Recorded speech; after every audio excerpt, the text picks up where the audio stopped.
little bit. Wah, wah, wah, wah. So the signal will be better, but the speed will be slower.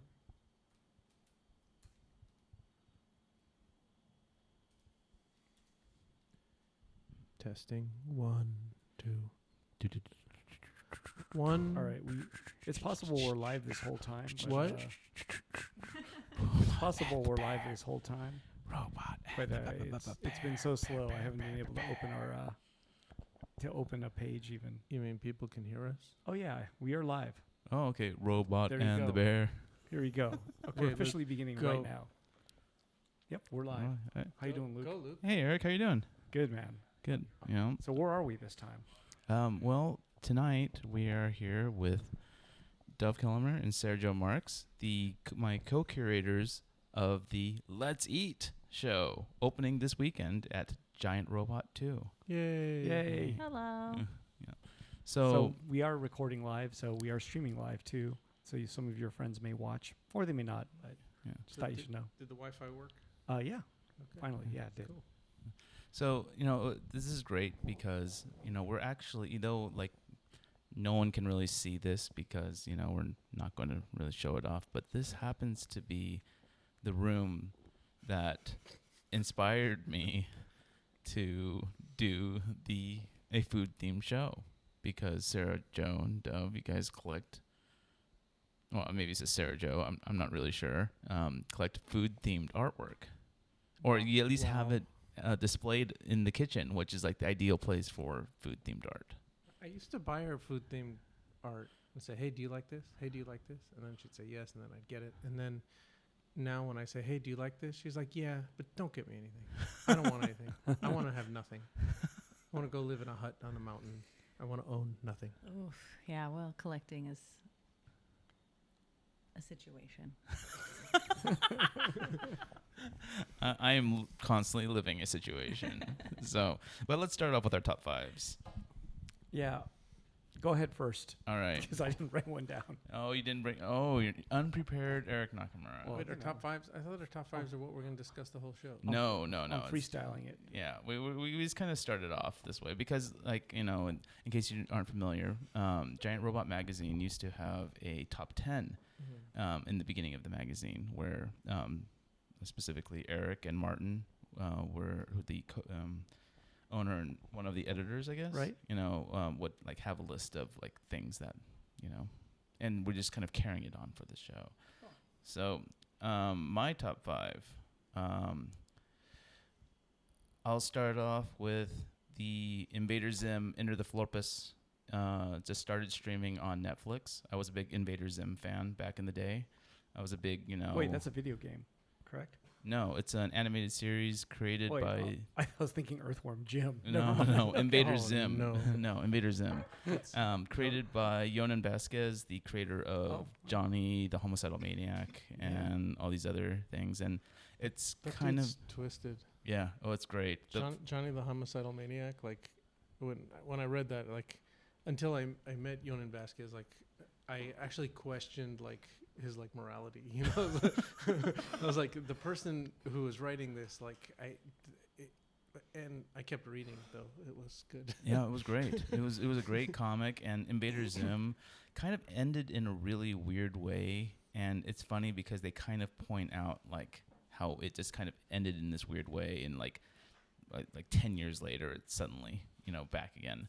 Well, good for him, and good for him for getting a show. It's like always a dream come true for A lot artists of people. to be able to. I don't know if it's a big cash in, but at least get some notoriety and. Well, it would have been a cash in if he did a Johnny the Homicidal Maniac animation, which is impossible because of just how over the top violent it is. But Invader Zim. I think in today's market, like with streaming, you could make something like that that Right. is, Adult Swim, adult oriented. Oh yeah. Well, I mean, like say, there was that one prison animation on Adult Swim, and like that just had tons of exploding people in it. But okay.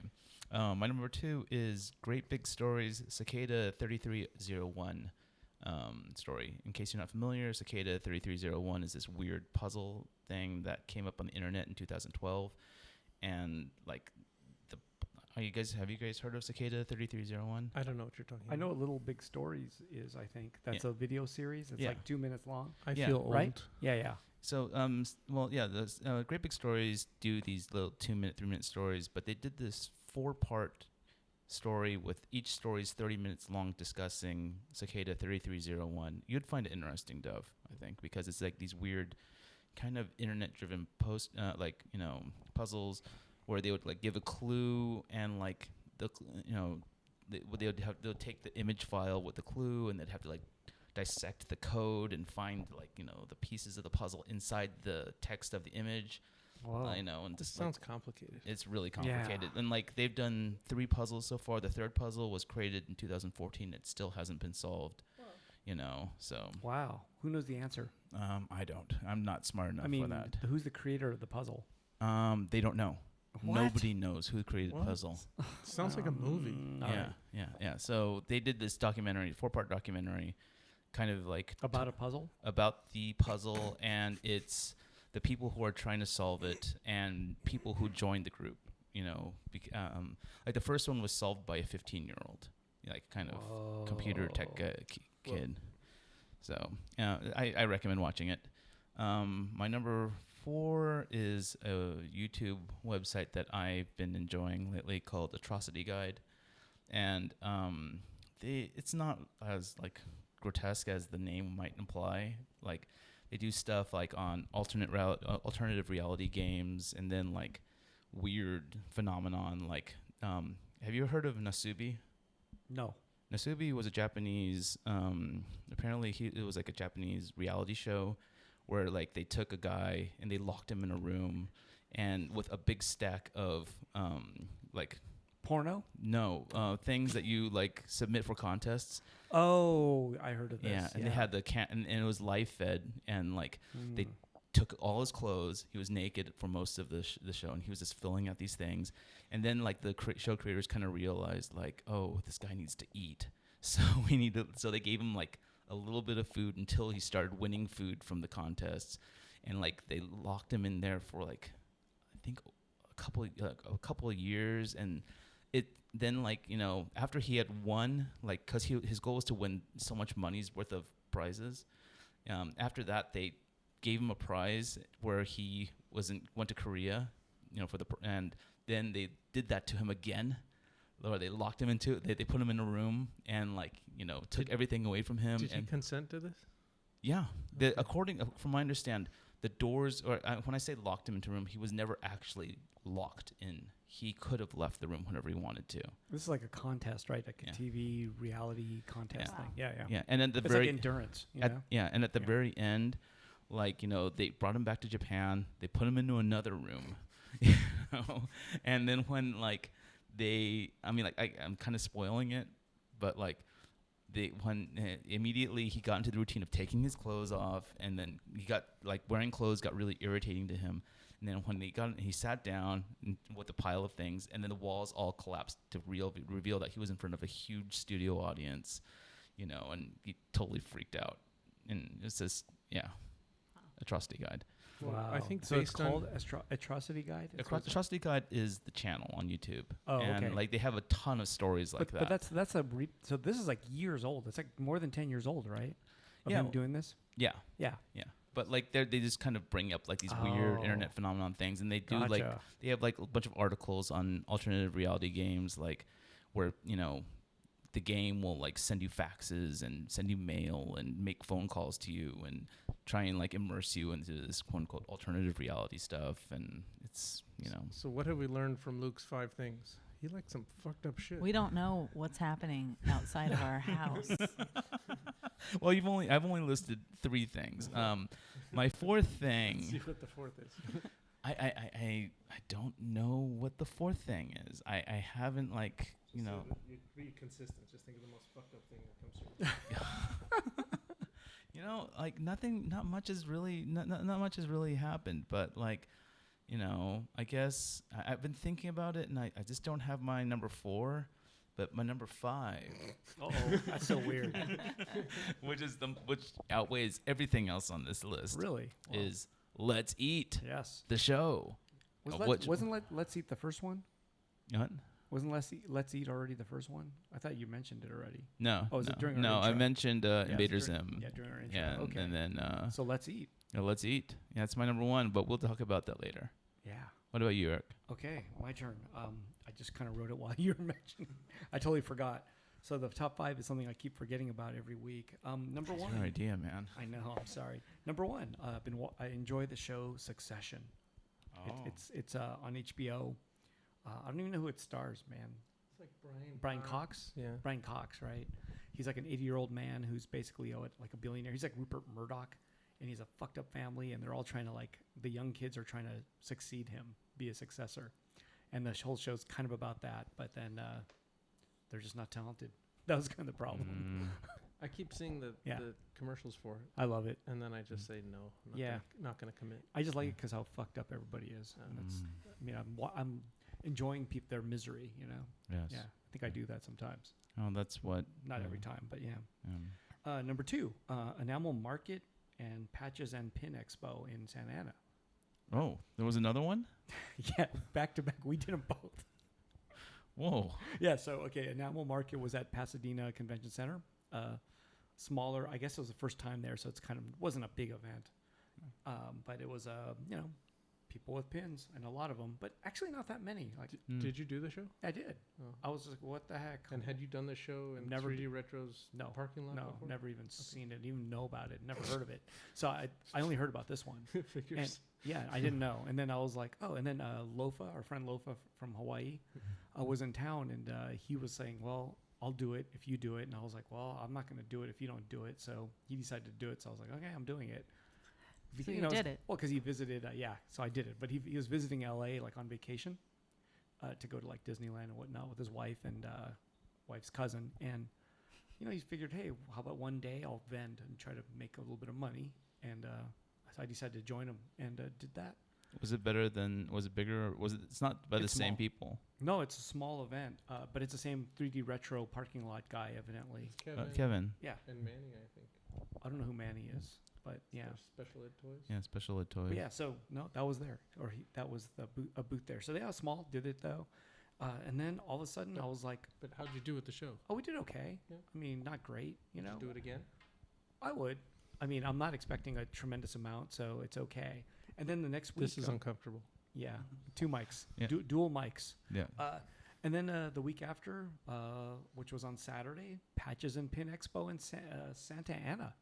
It was an Wait, outdoor event. So which was Patches free. and Pins is not associated with. Enamel Market. No, okay. No, and then there's also a Pins and Patches San Diego, which is yet another group. And I guess they're all somewhat competing with each other. But it just seems like the Patches and Pins Expo is the largest. Like the larger group, because they actually, from what I understand, I think maybe 10,000 people went to that supposedly. But it was outdoors, free, and it was like a music thing too, but mostly supposed to be Patches and Pins. So you did that one too? Actually, I worked in the store, but I didn't go. But someone else went for us And how was that? and did better than the week before. Wow. Yeah. Wow. So I mean, but again, it's free outdoors. You know what I mean? Summer's the season for You have a lot- Patches and Pins. You have a lot of people. Well, they're not. It's a weird. It's a subset of a subset. You know what I mean? A niche of a niche. Yeah, exactly. It's like that. So but it exists. So we do it. And then there's more. There's more upcoming. There's a Patches and Pin Expo in San Diego coming up like in the next month. Are you going to it? I don't know. Maybe. These are kind of fun. The whole thing is it's one of those events where you can carry everything from one trip from your car to the table. Because pins are so small. And then Yeah. you can like pack it up and do the same thing, and leave, right? You can leave within 15 minutes of you like finishing the event. Right. That's kind of amazing. I'm not used to that. I'm used to like 2 hours of packing up, and I hate it. We know all about that. Yeah. So this is like a thing where you can like set up in like, less than 30 minutes and pack up in less than 30. Mm. Yeah. Cool. So I like it for that reason. Black Mirror started. The TV show about serial killers and I guess the formation of, is it the FBI serial killer kind of task force? I don't know what you call it. It's kind of like a modern day Twilight Zone, right? Ah. I mean, all No. the stories kind of have like a twist. Oh, am I and- wrong? Is it called Black Mirror? I'm sorry. It's what is it called? It's the other one. It's the serial killer one. It's Yeah, not Black Mirror Not is the- Black Mirror. Yeah. Yeah, It's not Black Mirror. What's it called? Black Mirror is the one with the dude and the pig. Yeah. Sorry, Yeah, listeners. that's one of the few actually My bad. episodes My I saw bad. of What was that. it? What is that show called? It just started. How can this be one of your things? You don't even know what it's called. Oh, I thought it was called Black Mirror the whole time. You know, but there I was- there is a realized- Black Mirror. I know, but I don't watch that. It's, Yeah. I try watching Black Mirror and it's tough. Oh, I had to stop. I just got so depressed. Like, Yeah. what's gonna happen this next episode? Oh, I'm gonna have to kill myself now. I better Oh, stop. I'm watching. sorry. It's called Mindhunters. It's stupid. Yeah, it's called Mindhunters. Mindhunters. My bad. I saw that on Netflix. I didn't watch it. Though. Yeah. So I don't know. I have fun with that, and that just started.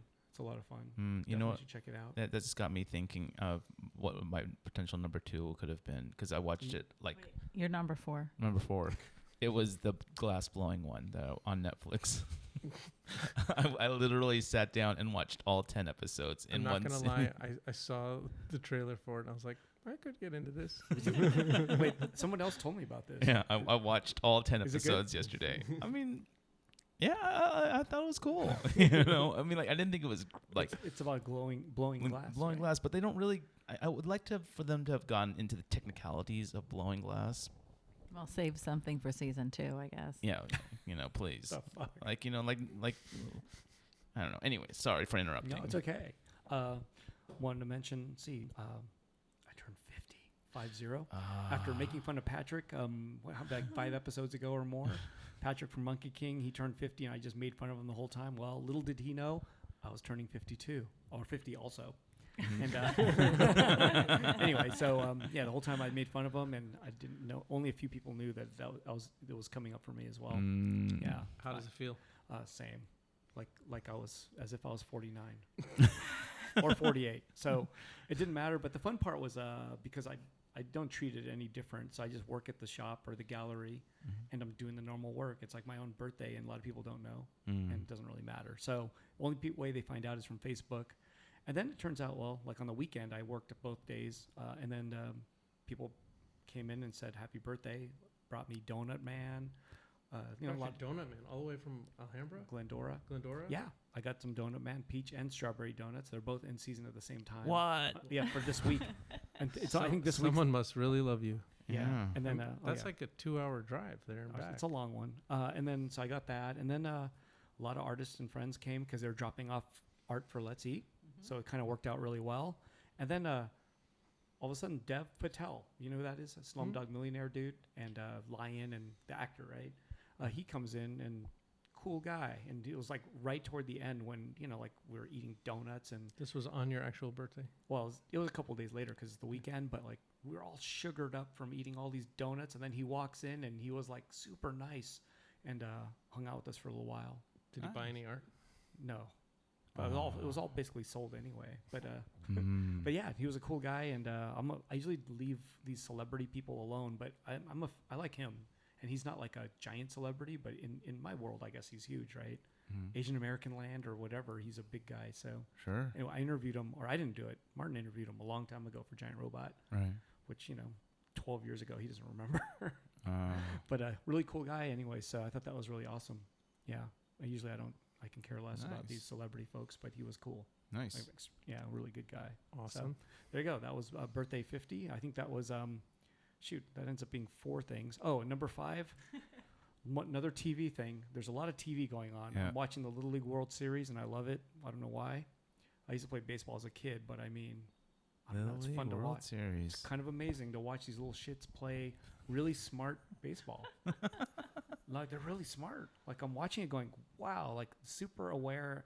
At that age, when I played, I had no idea. Like I did not understand the game at the levels that these little shits are playing at. And this is the American Little League World Series. Well, World Series is worldwide. but because doesn't whoever wins?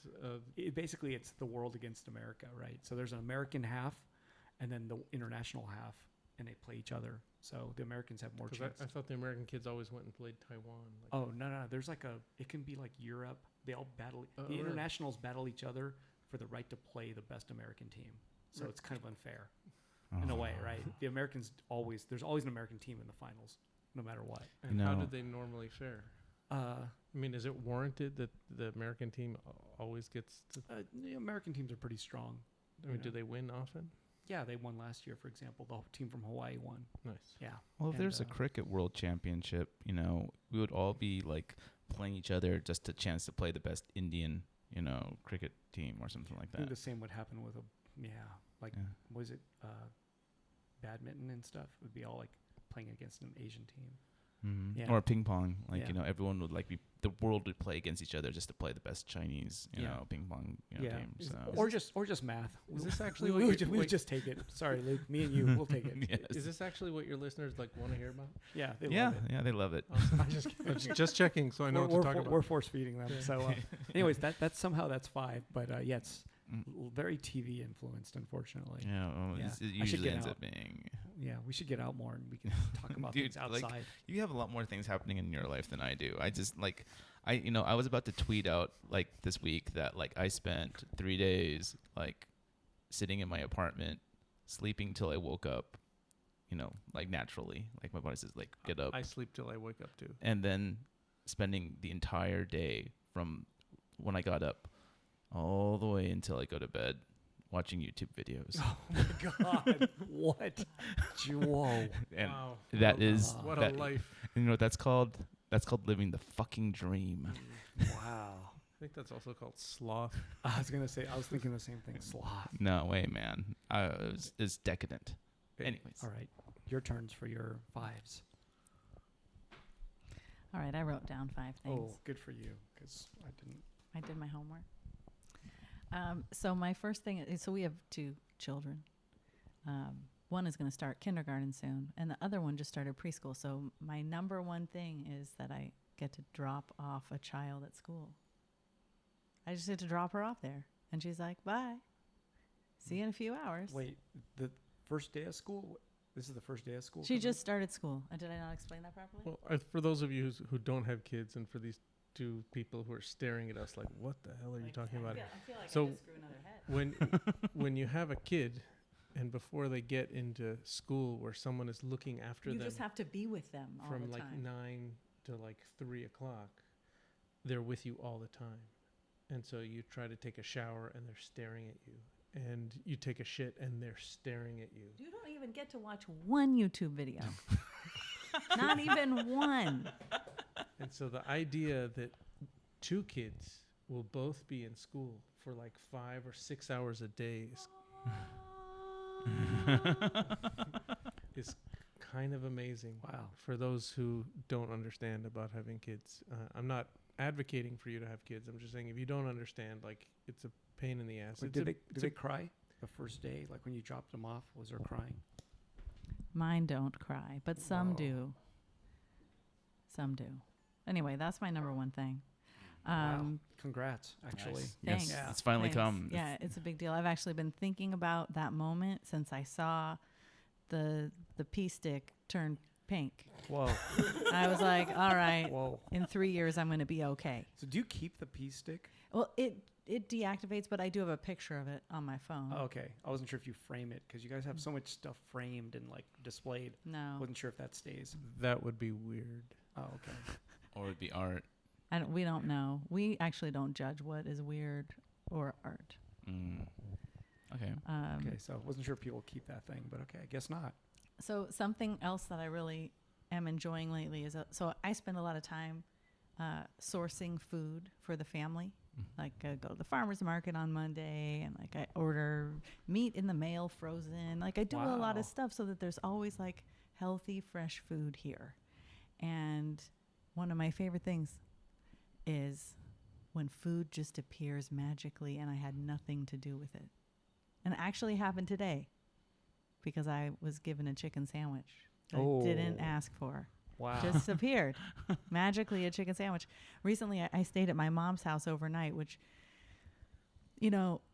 it was actually a really enjoyable experience. And one of the reasons that I enjoyed it so much was that food just magically appeared. She was like, I made you a salad, or would you like a beer, or whatever. And I was like, wow, stuff's just happening.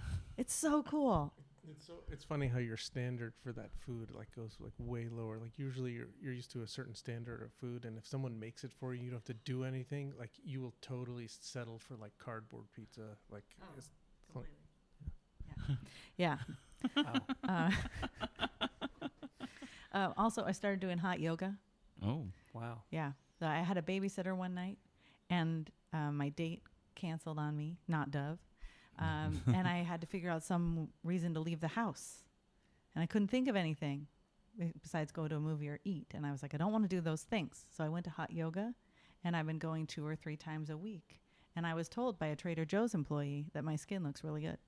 Oh, Yeah. cool. Nice. So I'm feeling good about Is that. that That's Bikram? great. Bikram yoga? Is that what that is? Yes, although they Or, don't there's call probably it. a bunch of I bunch think- of different ones. I'm not by no means an expert at this, but He's got a chain of them. but Bikram started hot yoga, and from what I understand, it was very strict, Mm. and you were like locked in the room, and you do it on carpet. You're not allowed to drink water. If you're late, you can't come in. There was like a whole thing Wow. about it. But this place is pretty cool. You could be late and drink water. You can be a little late. I mean, there might not be a space for you, which Right. would be a bummer. But it's called Urban. It's on La Brea. It's across the street from Pink's. Mm. And it's a great spot. And Where the Aaron brothers used to be. yeah, next to the Aaron Brothers. Tell everyone how hot it is. It's 100 degrees. It's 100 degrees. So one thing I really like about it is that you can only think about doing it while you're doing it. You can't think about anything else because you're in a 100-degree room and your sweat is just dripping onto the ground. Right. And all you can think about is like, I'm doing this right now. You Wow. can't think about making dinner or picking up a kid or just like in this moment. Mm. And I've actually cried several times during the class because it's so moving to just be in that moment. And I didn't think this was something I would ever like, but I tried it and I liked it. That's great. Awesome. Yeah, thank you. Stranger Things. So everyone's talking about TV, and I know everyone wants Stranger Things and whatever, but like we have kids, and it takes us a really long time to Oh my god. get through anything. Whoa. And so, but I really enjoy when we turn on the TV and we watch a Stranger Things. Like I get really excited about it. Mm. And I really smile during it. And Dove's kind of poo-pooing it right now. He's like, oh, this is stupid. Why is this stuff happening to these kids again? And I'm just like, shh, I like it. Are you on season 2 now? Or Whatever is the most Season recent three. season. Yeah, yeah. Have you finished season 3 yet? No, we're not Oh. quite finished Okay. because we interrupted and we started watching Smilf again, which is an excellent show. And Rosie O'Donnell should win all the prizes. Smilf. Smilf. It's about a single mother. Oh, wow. And and- she's the single mother. No, Oh. the single mother is. I forgot. Oh, we're gonna forget her name. Oh, but she's so good, and she wrote the show and made the show, and it was based on a short film she made. Mm. I mean, she's fantastic, and she's like so like self-deprecating. I mean, she's got no problem just like falling downstairs or falling out of a car or just making herself look like an idiot, just puking, and it's really. And the one Frankie Shaw. Frankie Shaw. There's one episode in particular with Kevin Bacon, and the whole episode is just this fantasy, and she's just fantasizing about being fingered by Kevin Bacon, and then Wow. Kevin Bacon is in the episode, like making out with her. It's like it was probably a dream come true for her. Frankie Shaw, not Rosie O'Donnell. Oh. Rosie O'Donnell's the mom, Yeah. and she's fantastic. And she's fantastic. So, So what channel is that on? it's on Showtime, Okay. I Yeah. don't have Showtime. but you have The internet. YouTube. Oh, yeah. Yeah. I'm sure you could find Smilf. Smilf. it. Smilf. It's excellent. What is Smilf? Is Smilf an acronym? Well, Single mother. What's ILF? I'd like to fuck. Oh. But in the like second- MILF. Yeah, MILF, but in the aye. second season, they changed the name every episode, so the SMILF stands for something different, and Oh, that's that's what they cool. named each episode, and it's quite clever. So you might not realize this, but like since you guys are like all in relationships and stuff, but like on like the internet dating world, like there's a lot of weird acronyms. INSP, blah blah blah. Yeah, we don't know what that and, is. And so I'm just like, I'm so like I should have read MILF. That's why I was trying immediately, not to say it the whole time because I was like, it's obvious. But like I'm Okay. I'm so lost in the acronym game. Anyways, Anyway, and so then my last thing would, of course, be watching all the Let's Eat art come in, which has been so fun. yeah. And Yes. as the images come in and we see the stuff on Instagram and in our email boxes and in the store, it's been very satisfying. Right. Yes. Yeah. And it's been, we've got like 133 like freaking artists. What have we done? What have we done? When I'm describing this to people that are not part of the scene, like people at the preschool or whatever, I'm just like, look, Luke and I are a power couple. Okay. Like we have reached some pinnacle of something. There's some epicness happening with this show. Yeah. Can I read you some of the acronyms? The first episode was called Shit Man, I've Literally Failed. The second one was Sorry Mary, I'm Losing Faith. Third one was Surrogate Mothers Inspire Loving Families. Number 4 was So Maybe I Look Feminine. 5 was Single Mom in Love Forever. 6 is Should Mother Incur Loss Financially? Smile More If Lying Fails. Sex Makes It Less Formal. Single Mom is Losing Faith. And Single Mom is Looking for Family. Oh, That's so good, you guys. Okay. All right. Yeah. So that's my Yeah. 5 things. Cool. awesome. Dove. Do you have 5 things, Steph? I didn't get the memo. Sorry. Oh, I should have. Oh. Do you have one thing? Now you're putting me on the spot. I mean, we've been doing this for like 20 minutes. You couldn't think of one thing? Sorry. Chicken sandwich? We can talk about the chicken sandwiches I brought for dinner. So there's this place called Q's Chicken. You holding this phallus in my face is very uncomfortable. So we moved our warehouse to Pacoima, which is just like a mile north of where we used to be in North Hollywood. Mhm. And whenever I say Pacoima, people think like, are you in Orange County or something? Like, so Pacoima is right where the 5 and the 170 meet. And no so one knows what the 170 is, Yes, right? yeah. the 170 is that freeway that goes from like the 101 to the 5. Oh yeah, that one. Okay. Never mind. Okay. Um, But is it called the? It's not the Hollywood Freeway, right? Yeah, it is that's Hollywood the Freeway. 101. The 101's Hollywood Freeway. Yeah. What is it called? The 170? Yeah, it's just called the 170. I can Google that for Yeah, it's you. okay. If Not you important. like. So being out there in what I thought was a barren wasteland, just start looking for food. And when I moved to the other warehouse 10 years ago, I did all the taco stands. I did all the taco trucks. Mhm. And back then there was, I think it was tacohunt.blogspot.com. I don't know if they still exist, but people would go and like rate the taco trucks, and I found some of my favorite tacos in the world. But Mhm. so I start Googling around, and there's this fried chicken place. It's called Q's Fried Chicken, and it has no ratings. And I'm like, I'm not eating here.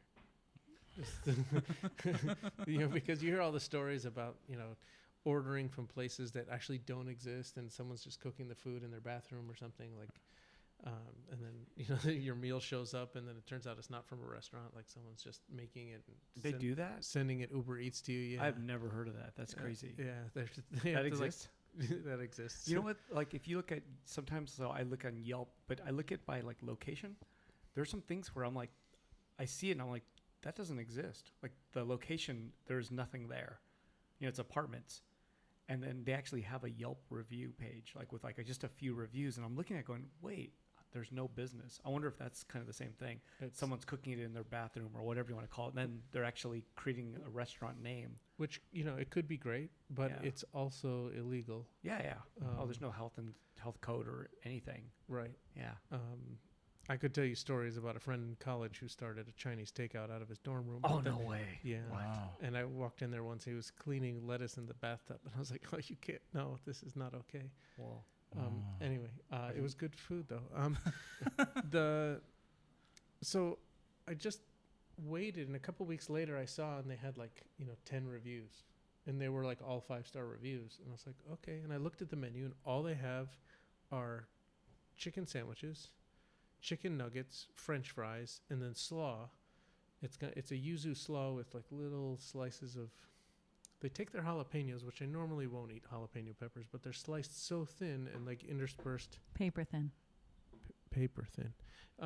razor blade. Looks like a razor blade type of thing. Some- And Yeah, it's a yeah. fried chicken sandwich. It's not just a chicken It's a fried sandwich. chicken sandwich. And so one day I just ordered it, and I was like, I kind of saw God. I was like, oh. And so I just texted Sarah, and I was like, do you want a chicken sandwich? I texted her a photo. It's like, do you want this? And I think she thought that I was saying, do you want this for the kids for dinner? And she just replied, no.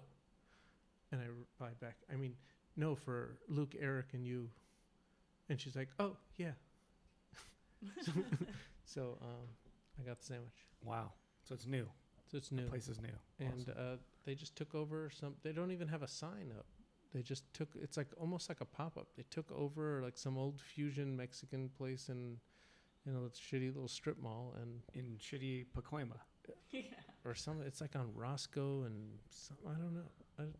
Hmm. An incorporated part of the valley, it Yeah. sounds like. I have no idea. Awesome. Good sandwich. Cues. Yeah, yeah. There Well, you go. guys all ate it. What'd you Yeah. think? It was good. It was good. I was very impressed by the slaw. You know, I think because I would have liked more slaw. in yeah, mine. yeah. I actually ordered the slaw by itself, Uh-huh. and I couldn't eat it. It was too spicy. Oh. But the slaw on the sandwich is beautiful. Well, I like the fact that it wasn't like a mayonnaisey mess of a slaw. You know, it was just kind of like a light, fresh kind of. You Yeah. know, Vinegary, right? yeah, A like little Well, vinegar. it's called a yuzu slaw, so Mm. yeah, citrusy, I guess. You Yeah. know, Yeah. And, yeah. And the jalapenos were sliced very thin. paper thin. Paper. Yeah. You know, that actually kind of brings up like a pet peeve of mine, and that, you know, it reminds me of that scene in Goodfellas where like they're in jail and like, you know, what Ray Liotta's character goes on about like, oh, and, you know, they would slice the garlic so With- thin with the that it razor would- blade. Yeah, with the blade, and it would just dissolve. Like And melt in the oil. And like You ever try it? It doesn't melt in the oil. it doesn't fucking Yeah. melt in the Oh, fucking oil. I didn't know you were going there, but I've tried it thinking it would, and it does not. It does No. not. No. Garlic does not melt in the fucking oil. No, I guess it depends how thin you slice it. it doesn't matter. It No. just doesn't. It- It doesn't no. melt. Turns into like a chip then. Yeah, Exactly. exactly. Yeah. It's Which cell is wall. also delicious if it's not burnt. Right, but we're expecting to throw this like super thin slice of fucking garlic in the oil and It's gonna just watch disappear. it break apart. What do you have? The Goodfellas cookbook at home? No, I've just seen the fucking the show, the movie so many times, and like, you know, they have that nice tight scene where with the razor blade and the garlic, and you're just like, oh, that makes sense. Yep. But- That was Paulie slicing, right? Remember? Yeah, It's mhm. that big dude, and he's slicing the garlic. That's Yeah. all he did. and Anyway, or whatever. what a Yeah, disappointment. but Q sandwich, on Yeah. point. Good job, Q's. So we were talking earlier, and we were talking about the fact that this is not your first food theme show. No, it's not. We did a show, I think in 2007 or 2008 at Monkey King with plush food called Stuffed. Oh, that's a good name. And I like we filled the whole back of Monkey King with all kinds of stuff, and it was like a little store. And when I walked into Lucy Sparrow's store last summer at the Standard downtown, and I saw all of her stuff, Sow Your Soul, I saw all of her bodega full of stuff, and I was like, this is it, man. Like, this was the dream. This is what I wanted. And I was, Kai did that yeah. poster. Kai did that poster. And Kai Aaron's, he's actually in the show too. Yeah. Oh, wow. Oh Look my at you. Oh, you're on the Who's that? Flickr. Kai Aaron's, he is a graphic designer, and he does a lot of posters Mhm. and illustration. He used to do some painting stuff, but I don't think he does that so much anymore. He also directs music videos, and I would call him a color master. He's a color master. His use of color is really great, but he's got a print of kind of like a dissected hamburger, right? Or He called it the Expandwich. Wow.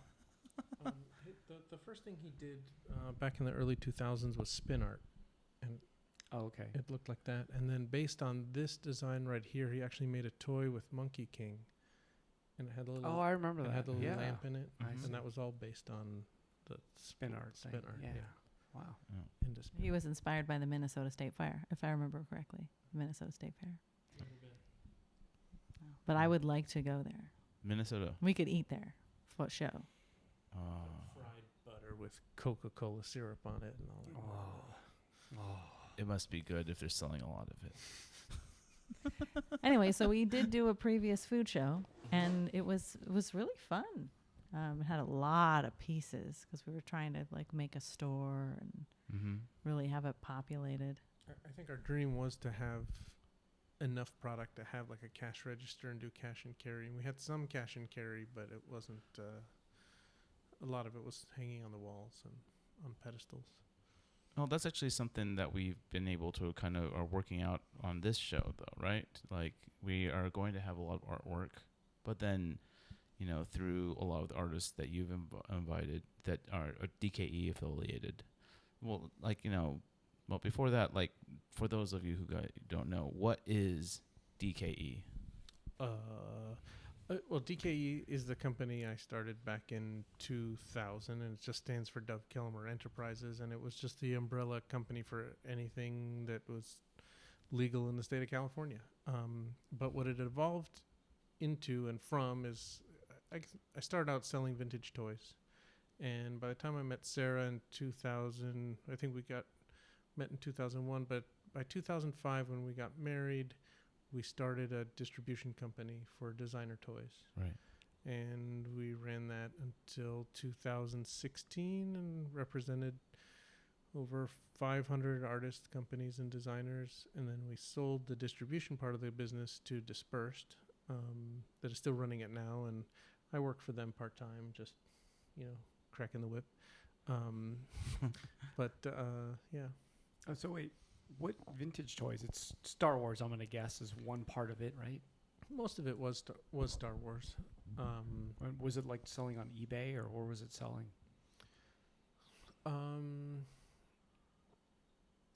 Most of my business has always been wholesale. The formula was buying collections on the secondary market and then taking that and putting it back into retail. So my biggest customer for years were the Puzzle Zoo stores. They had a vintage section, or they're selling it too. So all that stuff came from me. That was in the back of the stores at the Santa Monica store or Costa Mesa. And then you could walk into the store and find a peg full of a figure that came out 10 years ago, which you can't really do in any other store unless you went to a convention, but never in that kind of quantity.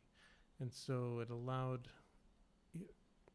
families, moms, kids to go in there and take this toy that collectively was kind of waning and put it on the shelf to compete with the new Darth Vader that's coming out. And then people would, if it's the same price, people would opt for the one that came out 10 years ago. It's got a little more cachet, I guess. Oh, awesome. So that was kind of the formula. What are secondary markets? Sorry if I'm going to keep asking these questions, Luke, but what's No. a secondary market collection mean exactly? So I'm Is not it stores that go out of business?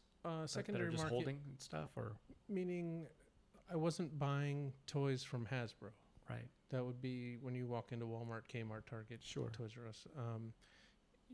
The secondary market is basically buying collections from people who have collected their stuff and have decided, like, I'm done. Do they have multiples of the same figure? Like Some- they're that hardcore? Sometimes, Wow. but also if you buy enough collections, you get multiples. And sometimes it's old dealer stock.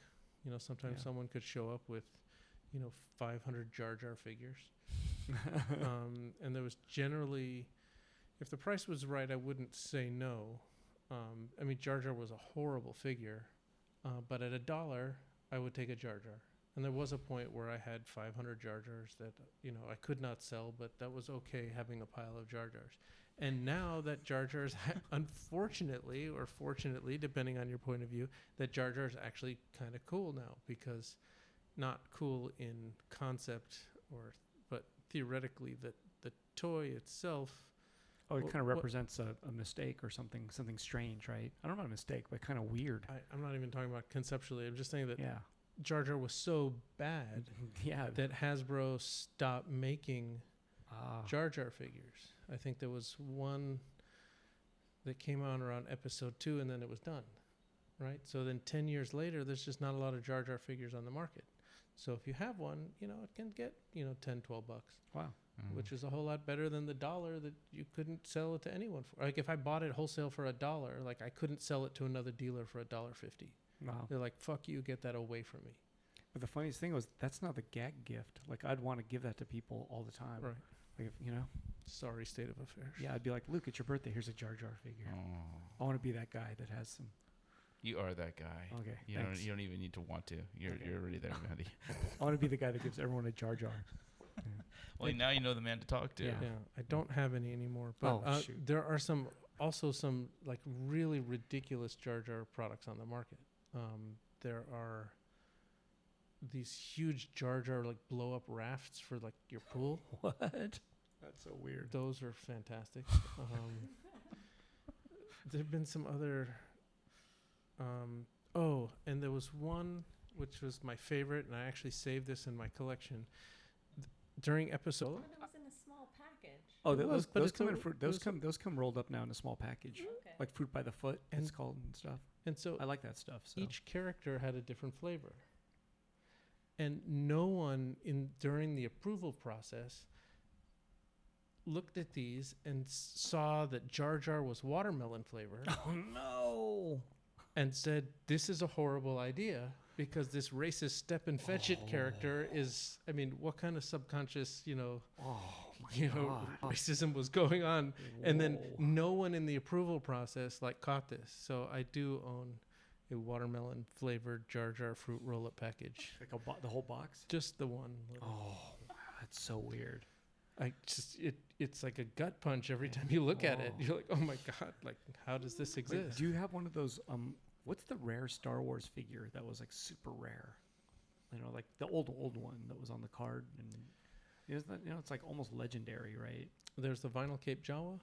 Is that what it is? I think I saw it on a one of what is it, one of those TV shows that are about collections and whatnot. Right. So there And- was a Jawa figure that came out. Is that what it was? I uh, can't remember now. And it had a vinyl cape. Only the first run of them did, and then they thought that because the Jawa was only like 1.5 inches tall, and Chewbacca was 4 inches tall, or from 2 to 4 inches, and they were all the same price. And they looked at it and they thought like this wouldn't sell, so they changed it to a cloth cape. So if you have a vinyl Oh. cape, that's quite valuable. Do you have one? I do. Oh, okay.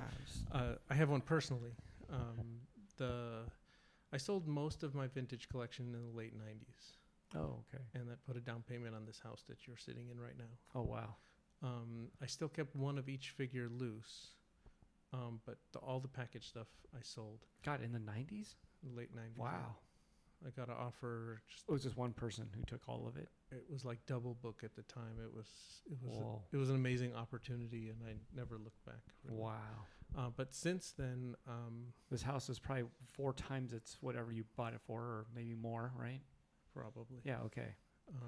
So I don't- How about the collection though? It's- That's 100 times more. Well, No, I'm I kidding. got double book at the time, so it's Oh, that's probably at amazing. least doubled now. Right. That's amazing though. It worked out quite well. Well, you house your family. You guys house your family here, so it works. you can't eat a Jawa. But Jawas can eat a Jawa. The other figure that is kind of legendary, but actually never came out in the store, is the rocket firing Boba Fett, and that's the one that's been. I think one just sold for $100,000.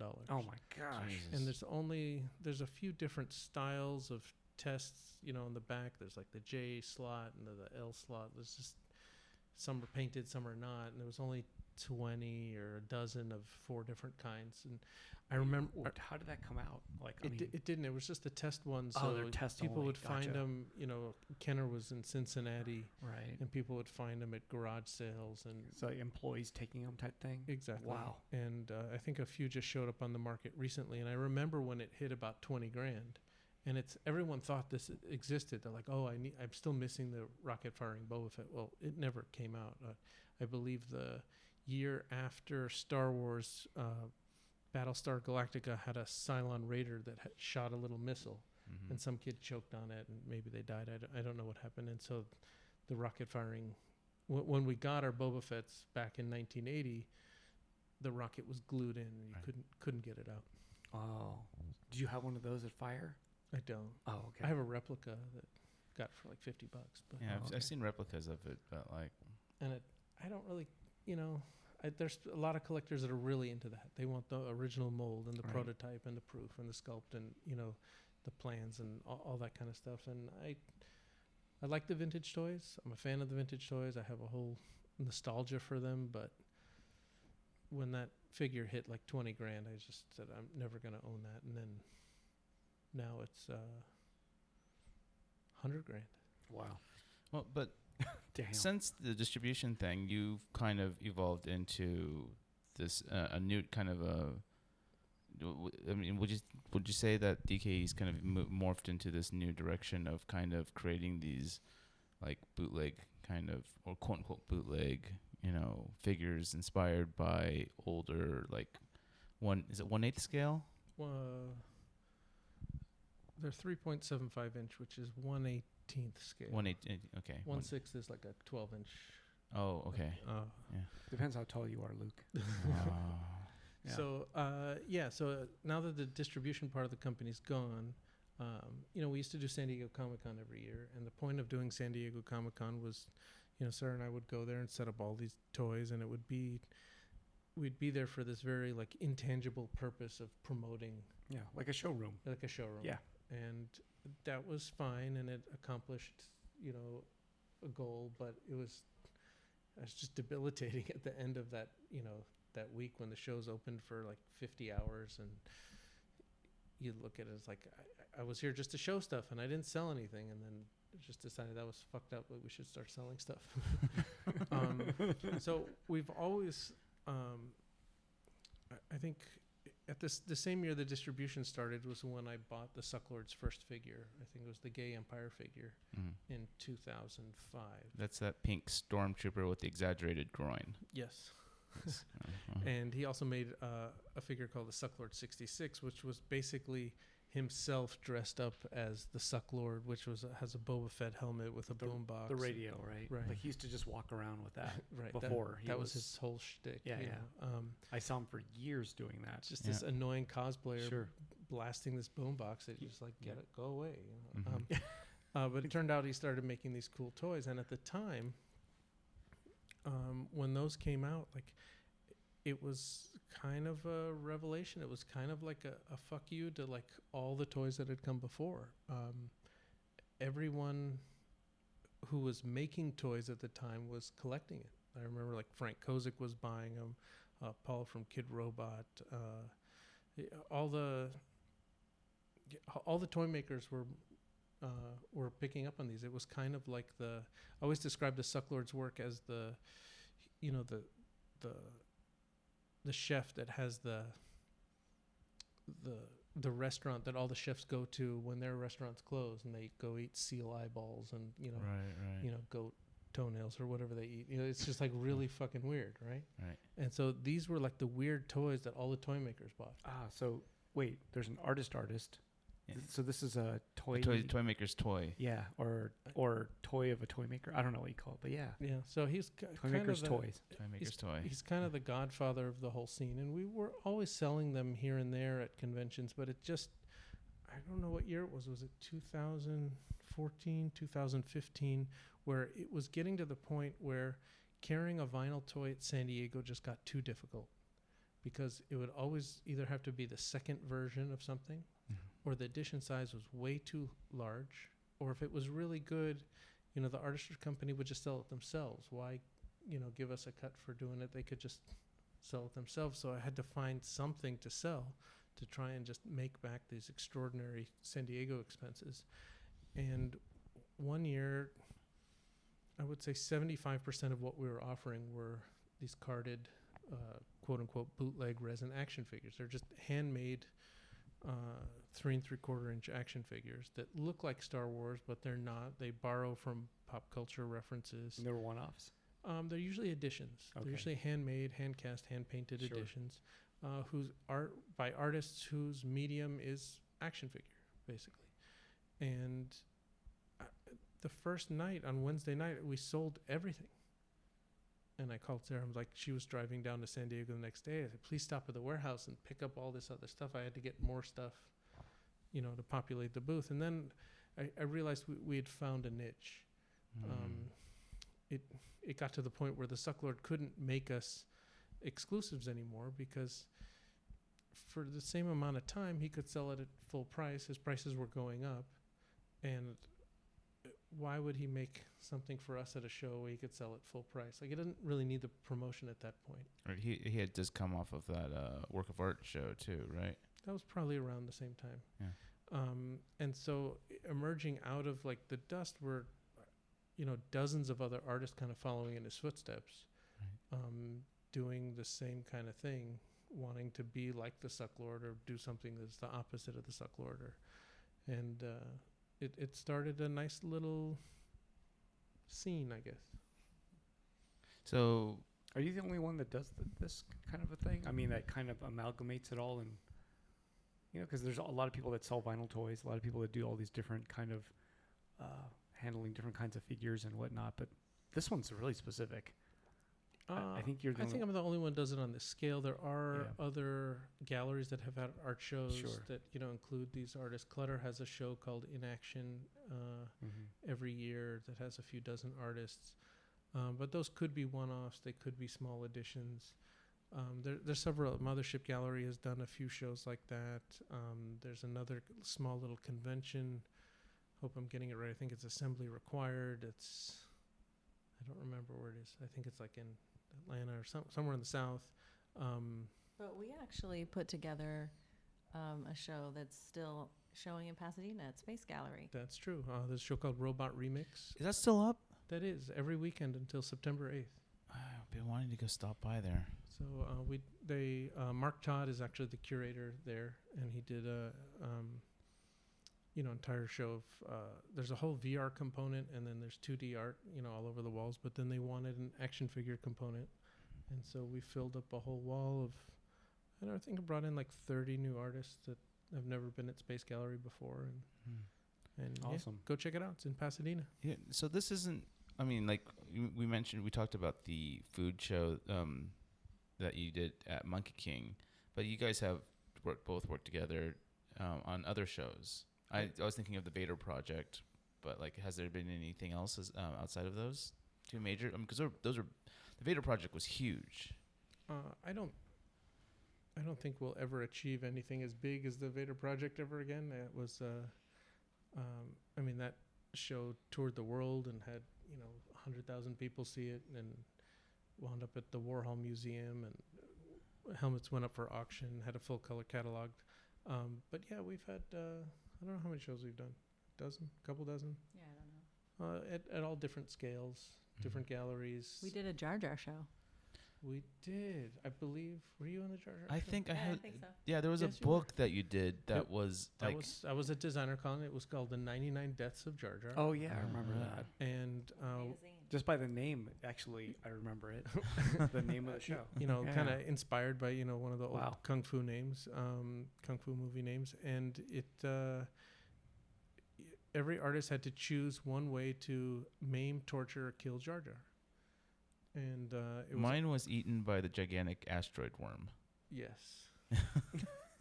And then the requirement was that it was on an 8.5/11 piece of paper, that it was black and white, and then we photocopied them, and I found a what A It was ditto machine. a ditto machine. It was actually called a That's spirit it. I remember duplicator. that. That was like the old purple, Yeah. like ink looking. That Kids out there do not know what we're talking about at all. If you watch Fast Times at Ridgemont High, he's trying to sniff the paper to get stoned, but you actually can't get stoned from it. But yeah, so we made a zine with. It was like this freaking thick. Well, it had 100 pages. Yeah, I still have it. Like in my every time like I go like sorting through like my bookshelf, I'll just see that. And it's like really like this shitty light purple, like it's just horrible. Like he just took all this like beautiful black inks and just turned them into like purple mud. Mm-hmm. Thanks to Tom at Sidekick for helping us with that project. Yes, indeed. He's Tom from Sidekick Labs is kind of devoted his life to resurrecting obsolete technologies for artists. And he's the one who's printed, let's say, like the Art Hustle cards or the Suck Packs. He found a way to print the cards on that old, chipboard stock, and to make wax packs. And he's working on vintage comic books, and he's always doing just crazy. He's You always should just make the gum, the old gum. Just only the gum. only the yeah, gum. yeah. I think in one release he actually bought packaged gum from Topps, and the piece of gum was in a wrapper. But I'm not sure, but I think it turned out that it was illegal.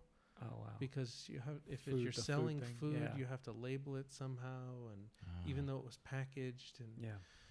you know how like when you buy that big bag of Snickers and you open the little ones, they say not for individual resale. Yeah, Like it yeah. has there's a labeling, and Mm. I don't know. So the gum went away, Oh. but he made fake gum.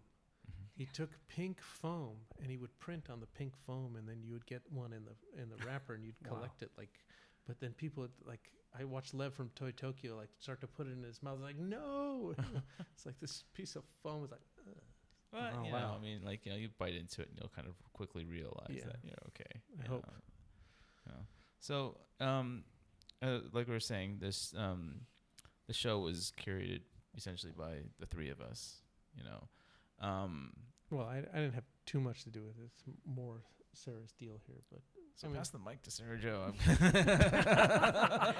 But I did talk to Dove about having action figure guys included, Yes. and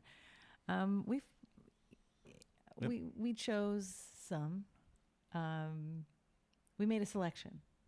I think there's like 3 or 4. Yeah, I mean, Yeah. Sucklord, Healy Made, Mm-hmm. Killer Bootlegs, and Just didn't seem appropriate. It seems like there's so many other artists that we know that, and we always do the action figures at so many other venues. Like, but what I really found that I like is I hope no one's offended by this, but I started calling it like my little merry band of weirdos. Like woodcuts and just different medium and ceramics and And there's this guy that like did this gigantic freaking like looks like cheese with pepperoni on it, like ceramic thing. I looked at it and I'm like, Kelsius. yeah, I was like, who is this? And Kelsius made that. Yeah, Yeah. so seeing and kind of pushing them in a way to do something like, and Dustin Benzing, who made the Colonel Sanders wearing the 3D glasses. Oh yes, yes. It's kind of like a wood etched kind of piece. I mean, some of these people, like, they're kind of freaking out. yeah. Like, we're in a show with Anthony Oskang. It's Right. like, they're kind of, it's kind of amazing for them. That's the one good thing about this show is that we have some of the hottest and bigger artists such as like Tristan Eaton and Zoe Milk. Then we have like Gary Texali's in it. Gary Texali's Yeah. like, you know, like he kind of Sure. disappeared for a little while, but his piece for this show is fucking amazing. It's really good. It's awesome, yeah. Yeah, it's so good. You know, and then we have like a lot of like just people who with like maybe like 50 followers and stuff like that. Like, because like I in the very beginning, like I was blasting out onto this podcast, like, hey, food show, you know, this is your opportunity to, like, you know, do a gallery show. And like I've had like a couple of artists from Mexico reach out to me that I never heard of that are very talented, and then like, you know, some I think the entire gamut of artists is the range is huge on this show. I think the thing that Sarah and I realized with the Vader project is the biggest names in the show, fortunately or unfortunately, have to be very careful with how much time they spend. Right. And if you took the Vader helmet and you flattened it out, it would probably be a huge canvas. You know, 3 feet by 2. You know, the surface area of that thing's huge. Like Right. 3 feet by 2 feet. Like, it's a lot of square footage. Mm-hmm. And if someone like Shag painted that, like, that would have been $10,000. Right. Well, that helmet's not selling for $10,000. Right. Right. So, people like that, his helmet was awesome, but you know, he painted it brown and put the wood grain on it and put big, you know, tiki earrings on it. And but what we noticed is the artists, like, one step down, those are the artists that fucking killed it. Right. Because they knew they were in a show with Shag and Kozik and Mr. Cartoon and all those people, and they had to. Those are the people that really knocked it out of the park, Yeah. because they're like, hey, I get to be in a show with these people. I'm gonna, like, I want to like show that, like, you know, they bring 110%. Meanwhile, like established names are only bringing like 90, 80. Yeah. I actually brought 0%. You know? Like you invited me to be a part of that show, and I was just like, I lived with this helmet for months, and I was just like, what the fuck am am I going to do to this fucking helmet? You know, You were in a different place at the time. I was definitely in a different place that time.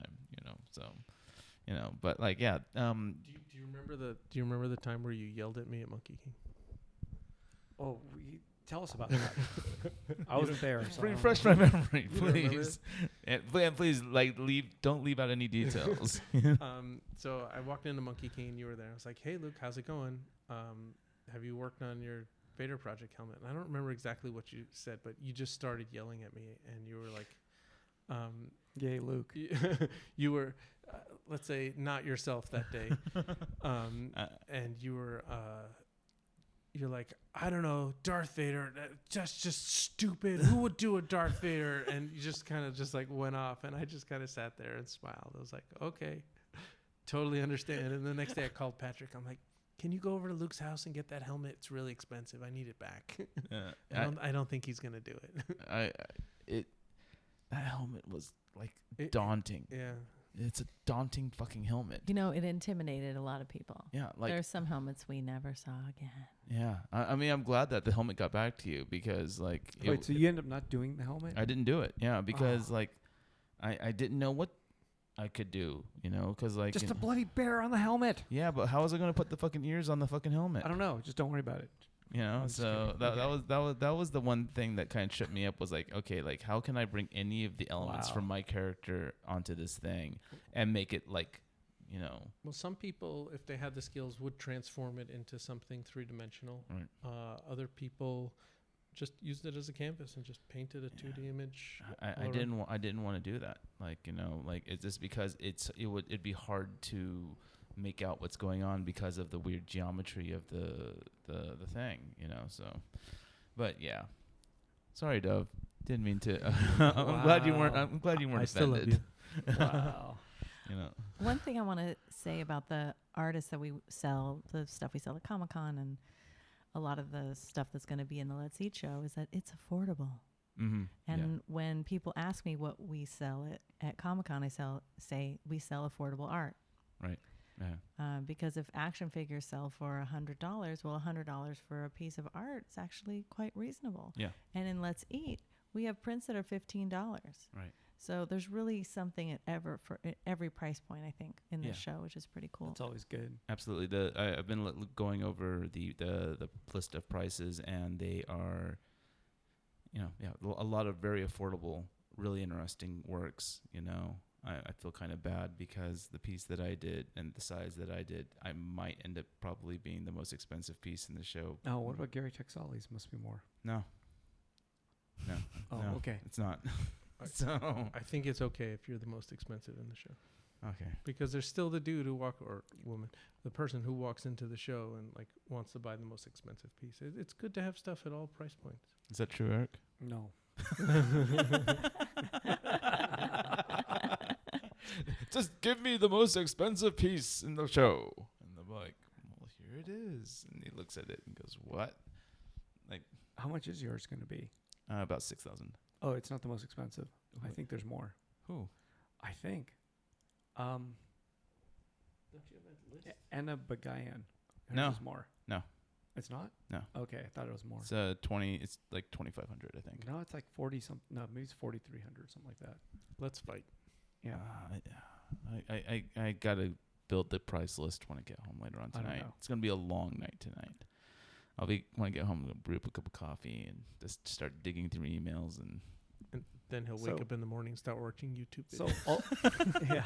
So although we explained it, Brian Martinez asks, of course, he asked the question we kind of went from asked in the beginning or mentioned in the beginning is, how did you come up with the theme of the show? Like, was it literally being here? Yes, it was literally okay. So this is like, I'd been in here this kitchen, and I've seen the work, and I've talked to Sarah Jo about the theme of the kitchen, and you know, and then so like when we were talking about doing a show, like it just kind of came full circle.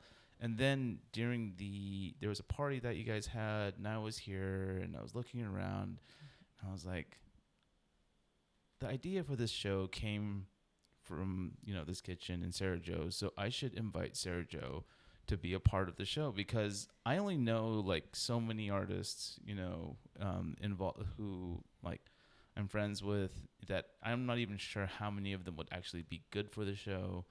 I'm sure like, and like if you like see, this house, if you ever get the chance, like there's a lot of amazing art all over this place. I'm sorry for letting the cat out of the bag, but, and, I think, Dove and Sergio have great taste in, I appreciate their taste in art. And so I wanted, I reached out to Sergio, and I invited Sergio to help curate the show with me. Also because I needed someone to kind of like kick me in the ass once in a while, because I need, and You need a like, good ass kicking. I do. I need a poker and a prodder to help me like kind Whoa, of. that like- sounds weird, but okay. I, Okay. Well, not. Way to don't. go, I mean, Luke. you're not alone. I was texting people that I won't necessarily call out right now today, and saying like, "Hey, did you start your piece yet?" Right. Yeah. And you know what the text I got back was? You know me so well. Oh no. Oh yeah. Yeah. No, there's so many people that like that I'm. Yeah, I've reached out. I reached out to people like last night and whatever, and yeah, there are people who are like, I've got a lot of. I'll have like an image for you by Wednesday or Thursday. Oh my God. And I'm like, yeah, okay, and That's then pretty like typical though. reflecting Group on shows are always like myself, I this. was like, yeah, okay, I get it. I'm, you're lucky you're not trying to show a bigger like, gallery like that is, because you kind of like keep things pretty relaxed. Sure. So like online previews are not like a big thing you do. No, we can't though. But this one is impossible. I think. Yeah. Yeah. I have a feeling we'll probably be like photographing pieces at the gallery on On fucking Friday. That like people who didn't send us images, like we've sent out a bunch of like when we got the list, we sent out a bunch of reminders periodically, and like we'd get no replies. That's pretty No. typical. And some of Yeah. the paint will still be wet. Like, Well, Yeah. this people. Thomas Hahn likes to remind me of like back in 2003, 2004, me like being in like behind the counter of the gallery with the painting on my lap, working on the painting at the opening reception. Oh, wow. And like and then like an hour or two after the opening. I mean, this is not from it's like for a group show or something like that. And then like then like putting the piece on the wall like in the middle of the show. And then at the time, like because I was so new and the work was so affordable at the time, like it just got snatched up like 10, 15 minutes later. So but then, do you, after you're done painting, don't you coat it with something?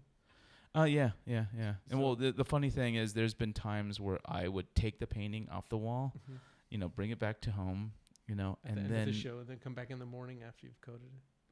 and then I would completely change the painting. Oh wow. Oh, I heard about this. Wow. And then top coat it and bring it back Well, that's not after it's sold though, right? after it's Oh, sold. after it's sold. Oops. Whoa. But I thought I did something better to it. Like actually, it's funny because like Did the people know?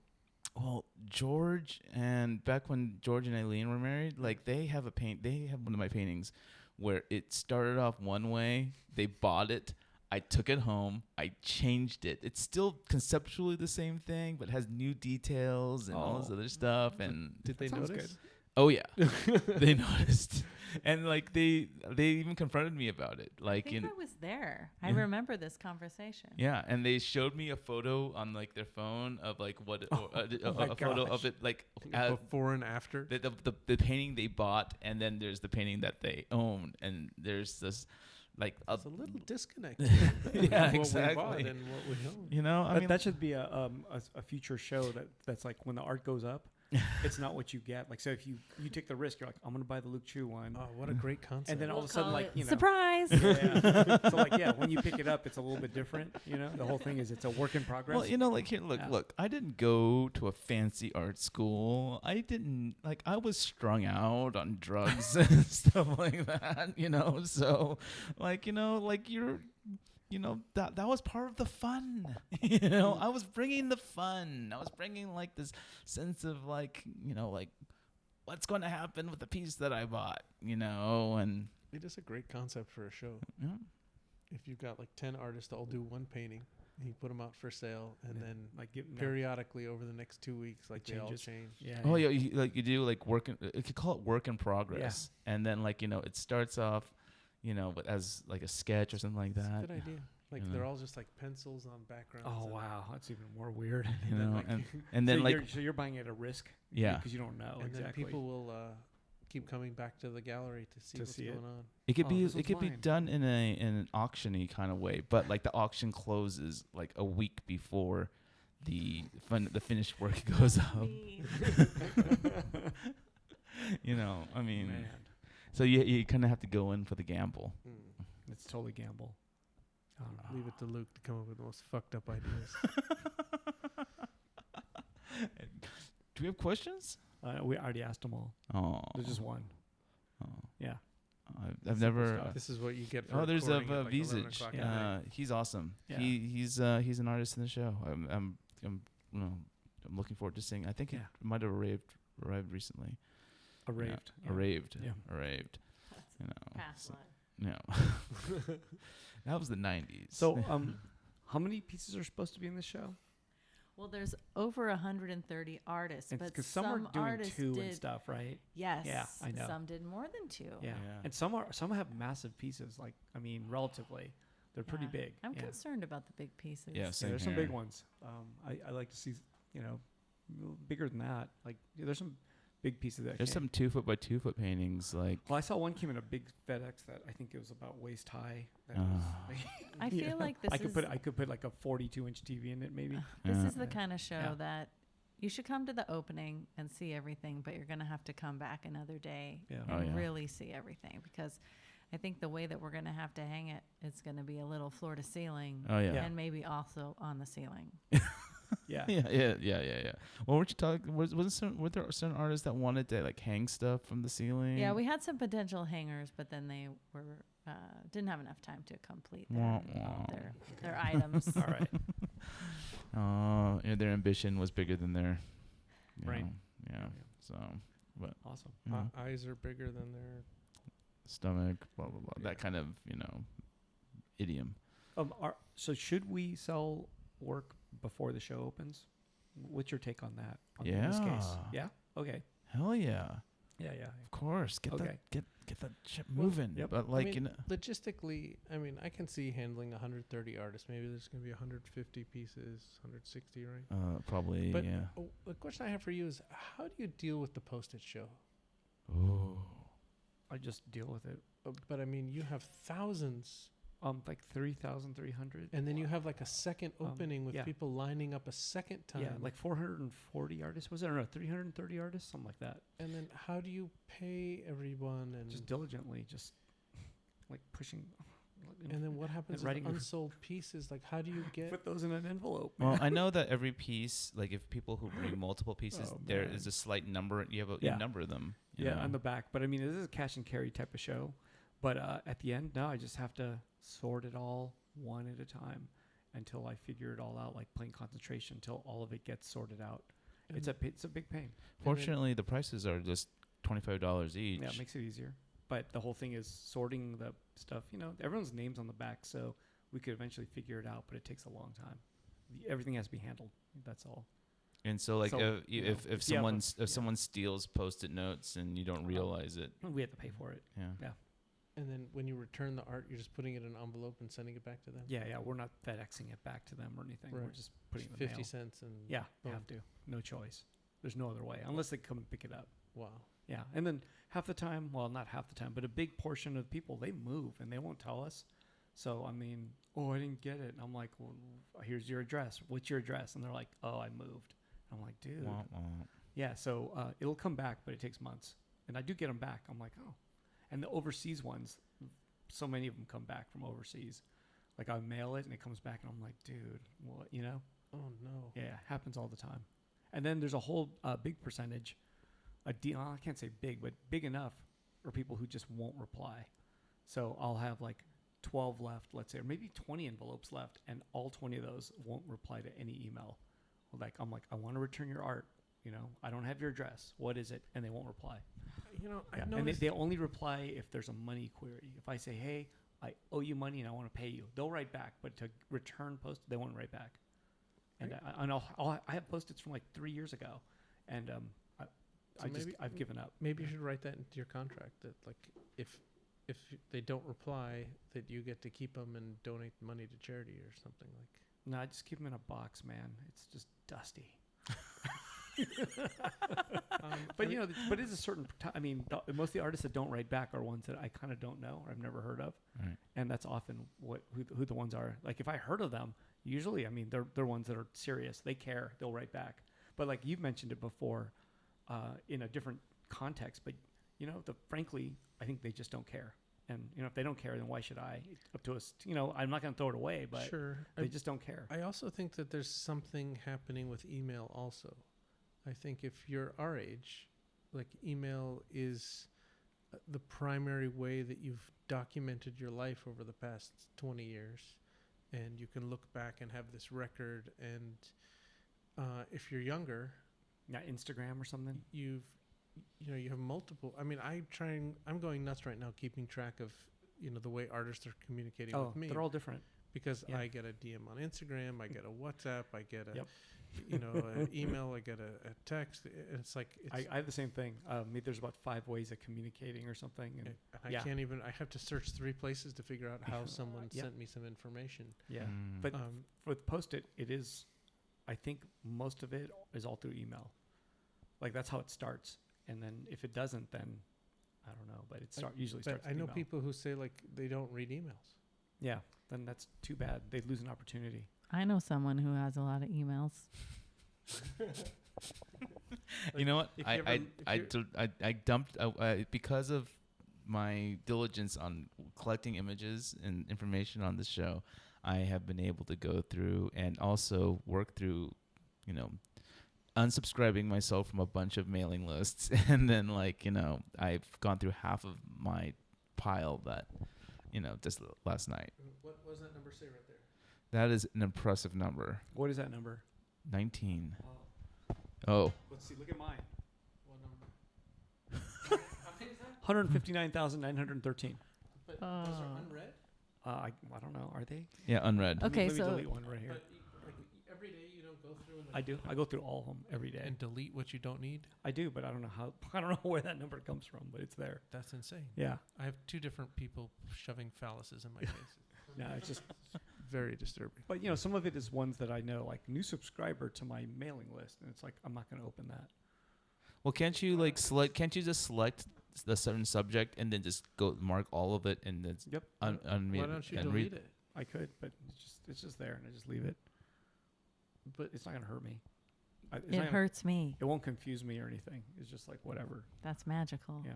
Might as That's move an on. insane fucking number. no, that's beyond the point of no return. Like you could never clean that up. Like you'd be 51 by the time. Well, you could cleaned select all and just mark it as red, and then fucking. I could do that too. I don't. It just doesn't. It doesn't bother me. That's why people change their email addresses. They're like, Yeah. I don't check they, that one they, have, anymore. they just have to toughen up. Yeah. I can carry 159,000 emails, no problem. Give me more. I can do it. Yeah, It's okay. But what if people Yeah. are emailing to buy something? No problem. I answer them right back usually. Usually, Yeah. Well, it depends. Like I don't know the prices of some of this art, so I could write them back, and I'm like, sorry, I don't know the price. Hold on, But Mm. yeah, see, my emails are like how every email that is sitting in my box, like still as new mail, is something that I have to do. It's a task.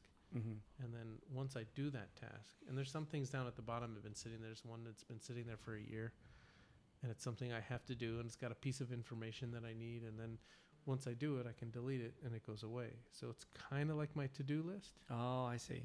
Um, Nah, no such thing for me. I don't do it that way. Somehow I make it, so it's okay. Oh. Yeah. Except when I text you.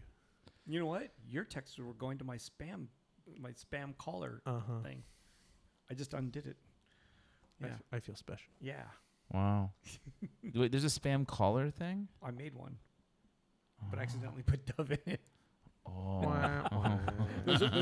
There's about 200 phone numbers in it. You know, like robocallers. I put them Right. in a robocaller thing. Yeah. Well, do you have that Yeah. RoboKiller app? No, I don't have it. Yeah, I decided to download it to try and like, because I was getting like literally like costs m- 6-7 calls Yeah, I a do- day. Oh, I do you too. know, and Does I that was- cost money?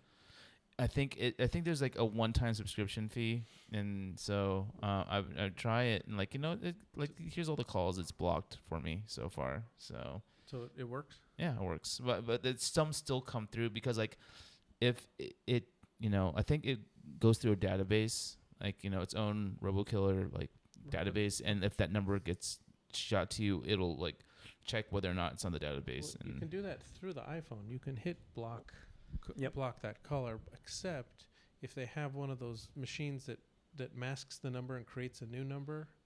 That's how the same person can keep calling you 100 times, is they just keep changing the number, because when you try to call them back, it never goes back to them. right. So blocking those people doesn't matter, but like the one person who keeps calling thinking that you're like their grandma, like you can block them and then you'll never hear from them again. But the one, and then there's another thing that I've noticed they do is they call from 2 numbers at once in order to kick over into your, and once you get it on the phone, it hangs up on you. But then you look at, 5 seconds later and you have a message. And that's the message. It's like, hey, it's Pam. You know that money you were looking for? Well, I have it. And, it's like, we can get you funding for that. And it's like this very matter of fact kind of, but it only works as a message because it's a recording. Yeah. So they figured out how to call you twice so that it kicks over and starts recording. Oh, Fuck. that's fucked up. God, these fuckers. Fucking phones. Someone's got to make that shit illegal. But I just start fucking with them now. Like anytime they call the house, and they say, hey, we're going to be in your area, and we're going to, or we're a contractor, and, have you weatherproofed your house? And I just say, oh, you're calling a business. This is not a home. But you own a home, right? You're calling a business. Like, there's no one here that needs this. They're like, oh, sorry, we'll take you off the list. And then when they call the business, they're like, hey, we have flexible mortgage rates and da-da-da. And I'm like, you're calling my house. Who are you? And they're like, oh, so sorry. I must have bad information. I'll take you off the list. And it's like, now I figured out how to to fool them into taking me off the list. Because if you try to say, what's the line when you're supposed to say? Put me on your do not call list. And they hang up on you before you get the sentence out. They don't have to do it. Oh, That's why they hang up on you so fast. Put me on your, it's like, right. fuck. Wow. But if you say it, put me on, because it's recorded. So if you say, put me on your do not call list, like, they have to put Maybe you you have to say it in a really weird tone of voice that they won't know what you're about to say. Right. You're like, put me on. You're not gonna, they're going to be like listening, going, what? You fool them. Yeah, I usually just ask them Yeah. to take me off their list, but like I guess I have to be a little bit more specific about a do not call list. Put me on your do not call list. And then the other thing that I like to do is just act like I'm, mentally disturbed. Oh, no. Those are the best calls. And Sarah's just sitting here in the kitchen. I'm like talking on the phone. They're like, huh? Oh, The guy's like, we'd like to come out and give you a free estimate for. I'm like, huh? It's really weird because there's a lot of them home improvement ones, right? Like, Yeah. I don't know what is construction addition to you're doing an addition. Let's just say you said yes, and you're like, yeah, I do need a new kitchen. What are they going to really do? I don't know if it's real or if it's a scam or How are they going to scam you? Like, what are they going to do? maybe Because usually they say, well, we're going to send a guy over tomorrow. And I'm like, who are you going to send? And what are they going to do? Like, is he going to show up with a hammer and just be like, I'm here? Like, I really sure- don't understand what they're going to do. Well, they I'm probably sure will they want give some you sort. yeah, I'm sure they'll give you an estimate. It's like, I wonder how though. Like, I'm going to watch them. What are they going to do? Like, they take what a if- tape measure. They ask you what you need done, and They're going to be able to figure all that out. They're not going to be there for like 2 hours, right? They're going to just be there for as fast as they can. I'm wondering, how are they supposed to really, depends how much of their time you want to waste. as much as possible, probably. But If I then have the it. problem is, then you It's end your up time, wasting yeah. your time Yeah. too. No, I wouldn't want them to come over, but the whole point is I'm wondering, how do they get anything done? Like, how are they fooling people? The ones that make me really nervous is when they the ones that call from like some law enforcement agency, like we're calling from the policeman's Oh. fire fund. You know, and it's like I've gotten those if before. that's real, like I kind of feel bad, like just saying like no, like you know, you don't want to get on the list of people who don't donate to the police. Like when you call 911, they're not going to show up. I don't know if that's true, but okay, Not maybe. really, but Yeah. so my standard line with that is like, oh well, you know, my uncle's in law enforcement. I donated to another. You know, it's like if the police call, you say I donated to the sheriff's already. I'm done for the year. It's like the sheriff calls you, like, oh, I donated to the police. Police. Yeah. Interesting. Oh, That's a good idea. That's a good Thank one. you. Yeah, That's a everybody. good Did you hear one. that one? Everybody at home. yeah. That is what you say. Yeah. Wow. Brought Yeah. to you by Dove. Just so you know. You could even say, Dove Kellemer says, here's what he says. Right. Anyway, then that's a they're good gonna one. really come burn down my house. Yeah. How long have you been going for? I don't know. Good question. 1:30. 30. Yeah. 1:30. Yeah. Yeah. Hour and 30 minutes. Yeah, Hour and longer 30 than I minutes. thought. Jesus. Time for bed. Time flies. Yeah. Yeah. Yeah. Do you guys have anything else you wanted to bring up? There's a lot of silence. Do you? Do you? Well, the opening is this Saturday. Yeah, this Saturday, the 24th At 5 p.m. at 5 p.m. We We made it decided. longer. Yeah. Yeah. 5 to 10. We kind of So- figured like 100, like even if only artists showed up, you That's a lot of know, people. That's a lot of fucking people. So like in order to avoid the potential bottleneck. Yeah. And Yeah. come see us. We'll all be there. And Yeah. some Yeah. with, like some people can only be there from like early part of the evening anyway, I notice. Yeah. 'Cause sometimes I have some people that have kids. Kids, schmeds. They have to be home by like Fucking 7 kids. p.m. or something like that, you know? Yeah, So, well, yeah. Yeah. happens. So this works. Yeah. So Cool. yeah, we'll be going from 5 till 10 p.m.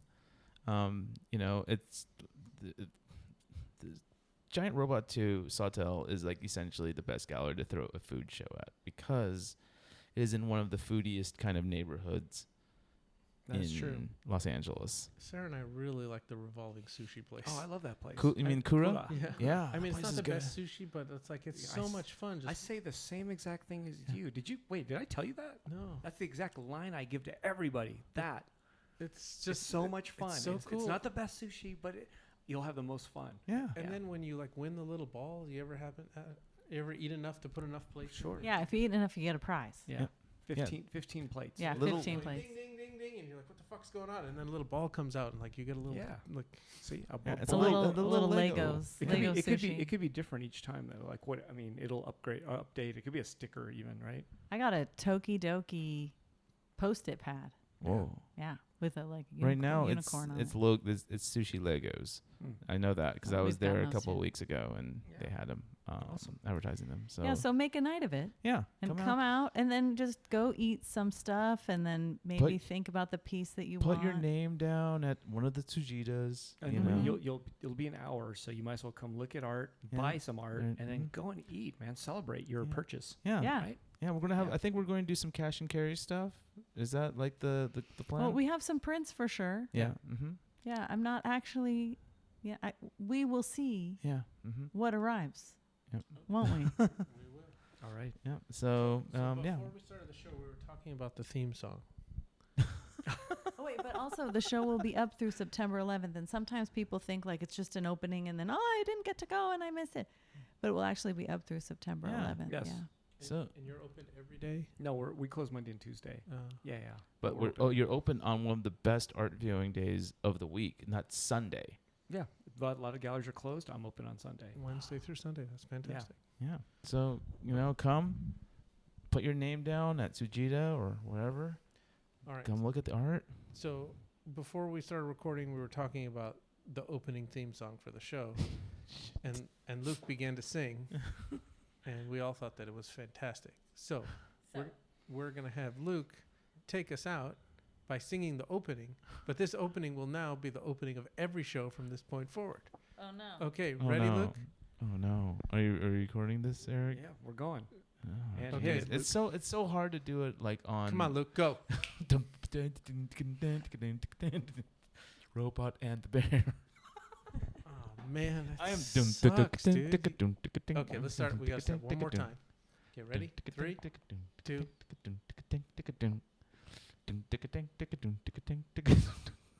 Can't fucking do this on call. It comes in these weird emotional like fucking 'Cause bursts of inspiration. where- when you thought no one was listening, you fucking nailed it, dude. It Yeah, I sounded know. like a 70s, like, and it was like Luke just. I just Alright. kind of like once I have the music in my soul, Mhm. I just can't. I just gotta let it go and let it out. And now you're We're just gonna end the show on just with a huge disappointment, but that's okay. Thanks everyone for watching. or Look, listening. this Yeah, is fucking life, Joel. Dove. All life and all things and great and great disappointments. Robot and the Bear.